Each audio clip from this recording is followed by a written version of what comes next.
Shabbat Shalom, brothers and sisters. We are just about to start the last very parashat Torah portion, which happens to be double parashat, double portion. And we will start off with by saying Shalom, Shalom, Shabbat Shalom, Shabbat Shalom, and Shana Tova. Shana Tova means happy New Year that we just about to start on Wednesday night, Wednesday evening. This is very important because the beginning of the year is just about to start, just around the corner. This moment is called the Teshuvah Shana, the return of the year. The return of the year starts exactly, we're just about to end the year and a new cycle starts. Abib 1. The month of Abib. Abib 1 happens to be the first day of the Torah calendar. So we're just about to finish and we will start another cycle of Torah portions with Parashat Bereshit, or what they call it commonly Genesis. Before we start off, I will ask you, if you have not subscribed, please do so. You can get the latest production. We just about to release the latest production of the 10 Lost Tribes, which is coming out later on Monday. So please be advised that it will be coming out very, very soon. So let's start off with this parashat. The first one is called Haazinu, and the second is called Wezot-HaBerahah. So let's start off with this one. Once again, please take notes so you can that will help you to growth in the spirit, growth in Torah, and it will help you big time along the way. So what's Haazinu, which means put your ear on or listen up. Wezot-HaBerahah means this is the blessing. So let's start off. This is number 53 and 54, Devarim, or Deuteronomy 32, all the way to verse 1 to 52. Haazinu means listen up, or shemain, while speak. Shema, listen, he says, earth, to the words of my mouth. Here, Kadosh Baruch Hu is stating very, very expressly that the reason why he wants us to basically listen up is because if we don't listen up or put an ear to what the Creator is stating, then something is wrong. And this is exactly what the Creator wants us to listen up. Look at what it says here. There are two, let's break it down to two things, to the heavens and to the earth. Haazinu, he's referring to the heavens, to the host, to the celestial hosts. And Shemain, right, which is the heavens, while I speak. Shema now is stating to the down to earth. Shema means to listen, but also, or to hear, of course, but also it means to obey. One thing is to listen up, which is the host of heavens, because Yahweh is speaking up. But on earth, it's not just to listen, which is different from Haazinu. But here, the Creator is stating to all of us to obey His word, the words that are coming out of His mouth. And that's what we are going to concentrate today. We're going to get into the word of Yahweh.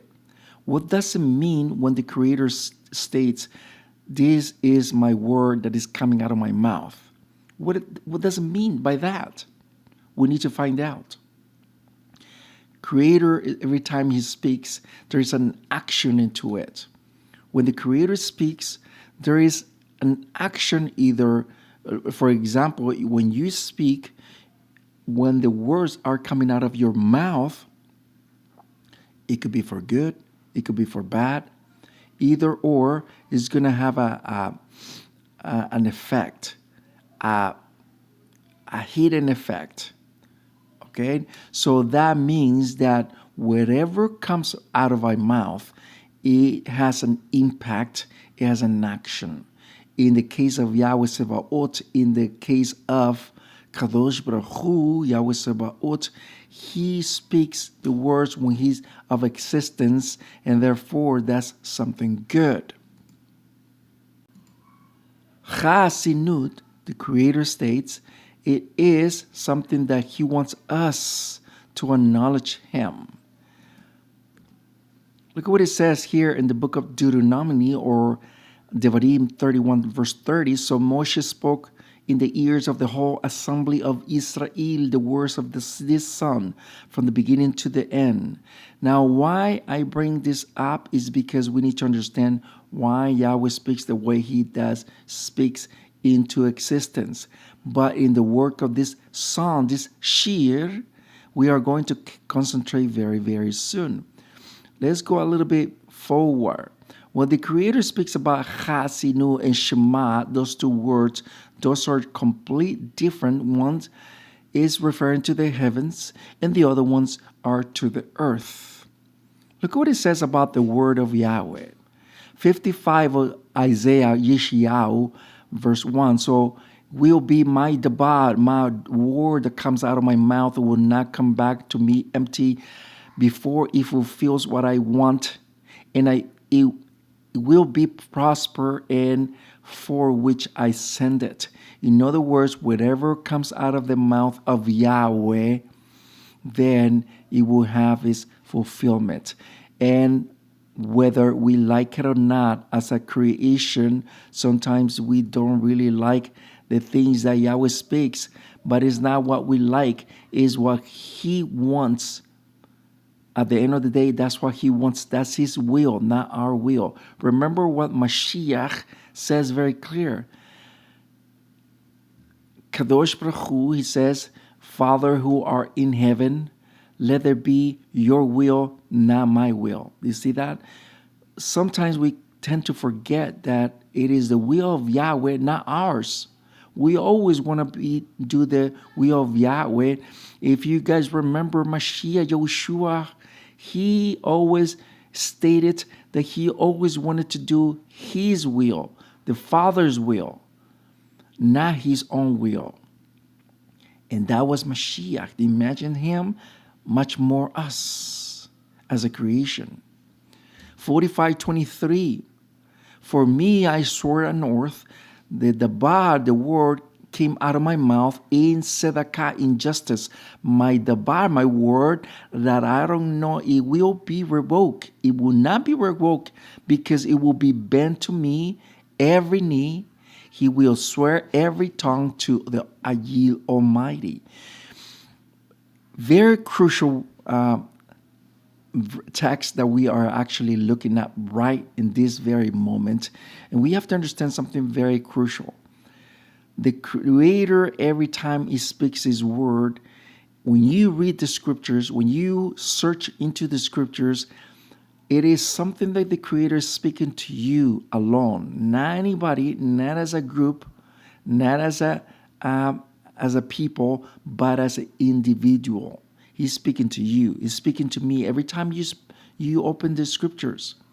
And the reason why I'm stating this is because he wants us to acknowledge him, that we are the creation and he is the creator. And he wants us to understand that when he speaks his word, he meant what he said. And his word is not going to be revoked. It's not going to be changed. It's not going to be canceled. Because his word will be fulfilled to the very, very letter. And we know for a fact that a lot of the prophecies are being fulfilled to the letter. No matter what we said at the end of the day, is Yahweh's will, not ours. He already wrote majority of the stuff that is happening right now. He already wrote it, and things are going to be in the future. So no matter how we want to change things around, the word is will fulfilled to the letter. So that's what it is. Yahweh will not bend to anybody, but we have to bend to Yahweh. It's the other way around. Yohanan John 1:1, and this is very misunderstood word. This text is very misunderstood, and let's break it down. In the beginning, it was the dabar, it was the word, and the word, the dabar, was with Yahweh, and the word, the dabar, was Yahweh. He was in the beginning with Yahweh. Now we have to understand something very, very crucial. When John 1:1 says this, almost paraphrasing what Genesis chapter 1 says. In the beginning, Yahweh created the heavens and earth. But and that's what we're going to be talking about in the Parashat Bereshit, which is next Shabbat. In the very beginning of creation, Yahweh created the Torah, the Aleph-Bet. The Aleph-Bet is none else than the whole alphabet, the whole Torah, which happens to be the Mashiach. He was the first creation. No wonder why the Mashiach has this title as the Son, and Yahweh has the title as the Father. No wonder why there's so much scriptures where it talks about the Mashiach being the firstborn of creation.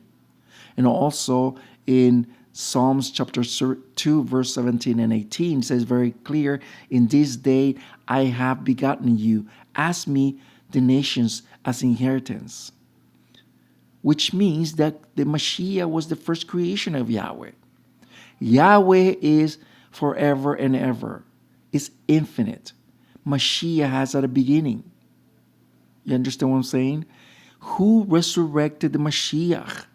It was Yahweh Sebaot. It was Kadosh Baruch Hu. He was the one who, and the scriptures are very, very clear when it speaks about who resurrected the Mashiach. The Mashiach did not resurrect himself. It was Yahweh's. In the very beginning of creation, before any angels, any celestial beings, any creations that you know of, before any worlds out there, and even this world, and even us, the Mashiach was the first creation of Yahweh. And he was with Yahweh. And let me give an example. You as an individual, when you speak, you're the one who's giving the word. You're the one who's releasing the word. If you don't want to speak, you want to shut your mouth, then nothing's going to come out. But if you want an effect that it will happen, you need to speak up. And that could be for good, it could be negative, it could be positive, it could be anything, but it needs to be released. That's what Yahweh did. He released that word, and that word was Mashiach. Let me give you more verses so you don't think I'm making this up. Chapter 45:23 of Isaiah, for me I swear an oath, the word, the dabar, came out of my mouth in tzedakah. My word that I don't know, that is not going to be revoked. Where is the word is coming from? It is coming from Yahweh Sebaot. Look at what John 1:14 says. The dabar, the word, became flesh and put his mishkan, his tent, between us. Before the Mashiach came in the first century, he did not have any body. He did not took any body at all. Hebrews chapter 8 and 10, it says very clear that he took upon an embody as a human for us. But before that, he did not have any body. Which means he is, and he always been the word of Yahweh. If you open up Jeremiah or Isaiah chapter 1, it says very clear, the word of Yahweh came to Jeremiah. Sometimes it says Yahweh spoke to this prophet, but many times it says very clear that the word of Yahweh, who is the word of Yahweh, is the Mashiach, Chaberim. So it's very important for us to understand why Yahweh speaks about the way he speaks. Look what it says here. 33 verse 6 of Psalms, Tehillim, for the word of Yahweh, the Shamayim, the heavens were established. For the word, he says, and all the army of them, for the breath of his mouth. Why? Because the action that came out of the individual, in this case, it was Yahweh as a creator. He is the creator, but when he spoke the word, it was the action of Yahweh Sebaot. Psalms 33 verse 9, because he spoke and it was done. You see that? He commanded everything and it was confirmed. Very clear verses where it speaks about Yahweh as a creator, and when he speaks, it is the action that is coming out. Here, these verses are very, very clear, and you'll see what I'm saying. Chapter 8, verse 22 of Proverbs. Yahweh made me in the beginning. Who was the one who made them in the very beginning before anything else? It was Mashiach. He speaks about the wisdom of the Torah. I was established before the world. And if he continues, very clear, that speaks about the Mashiach himself. Look at verse 27. I was there when he, who's he, brothers? Chaverim, who is he? He's the Father. I was there when he put the Shemayim, the heavens, on his place, when he fixed the horizon. You see that? Mashiach was there. Why? Because the Mashiach is the Word. But who is the making things? Who is the creator of all things? Yahweh. Verse 30, I was with him, the Father, as someone whom could be trusted. Who is it? The Father. For me, every day is pure delight while he played in his presence all the time. He rejoiced when he completed the world. Who was rejoiced?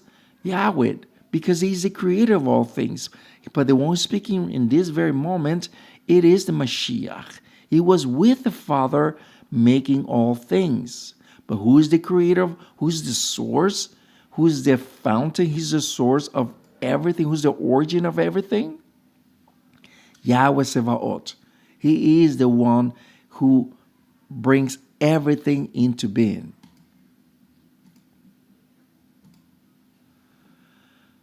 Look at what it says here, and let's change a little bit on the gear. 32 verse 2 of the Devarim of Deuteronomy. The teachings fall like rain. My speech is condensed with dew like snow on the grass. Let's decode this, what Yahweh is speaking in this very verse. Look at what it says, the book of Daniel 8:12. He threw the emet. He cast down the emet onto the ground. He did work and prospered. Who cast the emet, the truth, to the ground? Yahweh. And what happened to the truth? He did work and prospered. Let's find out what the word shalach means, to cast, to throw, which means to be humble, to be rejected. And it's exactly what Mashiach did. It's exactly the mission of Mashiach to redeem Israel when he came in the first century. The same token, we have to understand that when he came very, very humble. And the scriptures are very clear when it speaks about Mashiach coming riding a donkey. Do you believe that? Because they were expecting him in a high horse, in a white horse. But he did not come in a white horse. He came in a donkey. And it was written exactly in the book of Numbers that he was going to ride the donkey. And also Zechariah speaks about the Mashiach coming on a donkey as well. So once again, everything the Mashiach did, he was fulfilled to the letter as the prophets foretold hundreds of years before that. And yet, Mashiach fulfilled to the letter to be humble, to prosper. And look at what it says here. He did work and prospered. 52:13, look at what Yahweh says about his servant. Here is my servant. He will prosper and will be exalted. Do you see that? Mashiach, one of the Kadosh Baruch Hu has given the Mashiach the title as a servant. In Hebrew is the Shamash. Shamash is the servant. He is the one who's been sent to fulfill the will of Yahweh. No wonder why Mashiach said that the servant is not higher than his master. Who do you think he was speaking to? He was speaking about Yahweh and him being the servant. We have to understand how the wording works in the scriptures. And we are decoding every little thing. Look what it says here in the book of Hosea 4, verse 1. Shema, obey the giving word of Yahweh, you B'nai, you sons of Jisrael, because Yahweh has grievance against the inhabitants of the earth. There is no emet, there is no truth, there is no benevolent chesed or knowledge of the Almighty on earth. Why do you think the Creator is speaking about this? And we say, Shema, listen up, obey the word of Yahweh. And to whom? To the sons of Israel, to us. Because something is going on in the inhabitants of earth. There is no truth, there is no chesed, there is no benevolence, and there is no knowledge. And it's exactly the time that we are living right in this moment. It has happened, but we are in the middle of it right now. We are living in the Achari Hayamim. We are living in the last era. We need to wake up. We need to understand why we are here. Why do we do the things we do, and why we are going to spread the word, because there is a lot of things that are happening. There is no truth. There is no truth, no emet. There is no benevolence or favor. There is no chesed, and there is no knowledge. There is a human knowledge, but there is no knowledge of the Creator. We are learning the knowledge of the Creator, which is totally different. We want to know the truth, and we want to know chesed. 3 things that the Creator wants from us here on earth. But the inhabitants on earth doesn't want that. They like the things of the world. They like the things of Satan. They like the easy things. But when it comes to repentance, when it comes to following Yahweh's commands and directions, people don't like that. They like the easy thing. They like to be on the grace, as they said out there. That's not how it works. They don't understand what grace means. And they think that grace was invented in the first century to begin with. But that's not the case. The word chesed comes all the way from the very beginning, even before the flood, in the time of Noah. So once again, Yahweh has a grievance against the inhabitants of the earth, because this is going on right in this very, very moment. Chapter 8, verse 32, Mashiach says, you will know the truth, the emet, and the emet will put them of free of bondage. In other words, they will make you free. But make you free of what? That is the question. They will make you free of what is called today free of traditions. Because a lot of people love to follow traditions of men, but not the Torah of Yahweh. They like to follow what is being passed on from generation to generation, and all of us have. But it's time to break that bond, to make that break that chain of pagan traditions. We need to follow Yahweh's Torah, because of Mashiach is the one bringing this salvation to all of us. But we need to understand every little thing. When it comes to knowing the truth, is not what they seem to be teaching out there, but the truth it is in the Torah of Yahweh, not main traditions. We have to be very, very careful. Isaiah 55 verse 1, all of you who have their thirst, come to the waters. You without money, come buy and eat for free. Why do you think the Creator is asking us to come and buy without money, to eat without buying, to drink without buying? If you're thirsty, come and buy the things of the Creator. Everything is being given to us for free of charge. The problem nowadays is that they like to charge every time they want to talk to you about the Creator. They charge you left and right, and they shouldn't be like that. Shaul says that the grace you receive, the grace you give. And in favor you receive, in favor you give. Because that's the way it's supposed to be, brothers, Chaverim. And we need to do the same thing. We don't charge anyone here, but if you want to give a donation, that's different. So the channel can grow. And by the way, the link is right below if you want to do so. But once again, that's totally up to you. We don't force people, and we're not in your face every time asking for money, because it shouldn't be like that. Everything is free of charge. Look at the word in Psalms 136, verse 13. To him who divided the two parties of the seed or the Yam Suf, because he said his favors continue forever. The word divided is the word gazar. Gazar means to be cut or to be circumcised. This word gazar is not Hebrew, it's Aramaic. It is crazy because our forefathers were circumcised when they went through the seed of Jamsuf, the seed of reeds.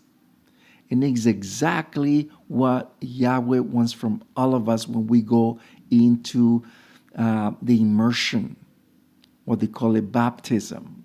Look at what it says here, and this is totally different. When this is Hebrew, by the way, 1724 of Genesis. Abraham was 99 years old when the word is moved, when he was circumcised in the flesh of the foreskin.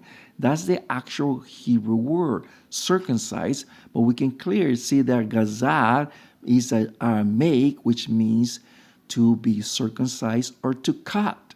So our forefathers did the same thing. 1 Corinthians chapter 10, verse 1, because I don't want brothers to ignore that all our parents or forefathers were under the cloud, and all passed by the seed, and all in Moshe were immersed. You see that? All of them were immersed. Everyone was circumcised, just like us. First of Peter or Kepha 3:21, and we're closing. In the same way, you too, following the same idea, are saved by going down to the mikveh. Mikveh is the immersion, because it is a figure of the removal of the filth of the flesh as an evident response of having made teshuvah or repentance, and thus having a good conscience towards Yahweh through the resurrection of Yahushua Mashiach. So, closing, what the Creator wants from all of us is to have a pure heart, to acknowledge Yahweh as the Creator, to listen up, but not just to listen up, but to do the action, to obey Yahweh Sebaot, Kadosh Baruch Hu. What He wants from us is to listen to that word that it came out of His mouth, and that word is the Mashiach. I'm so happy that we are ending this cycle on this whole journey of the whole year. And I'm so glad that you have come tag along in this journey. And we are just about to start another journey of another cycle of the Torah portions. We will get to know more of the mind of Yahweh. We will get to know more of Mashiach's mind. We get to know more of our forefathers' way of life. I ask you, brothers and sisters, to continue tune in every week, because like I said, we always bring in something new. We never stop working, and that's the way it should be. I'm Moreh Rapha'Yah. We'll see you next time. Shabbat Shalom. And we'll see you next year, which is around the corner. Shabbat Shalom.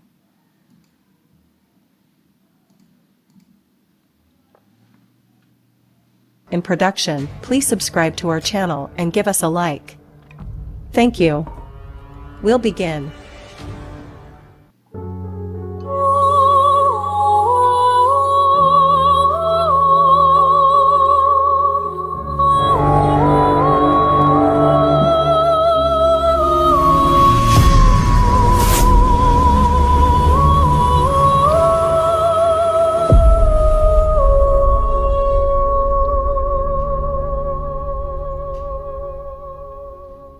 Toda Rabba. If you like this video, please give us a like and subscribe to our channel. There's more content in production. Thank you.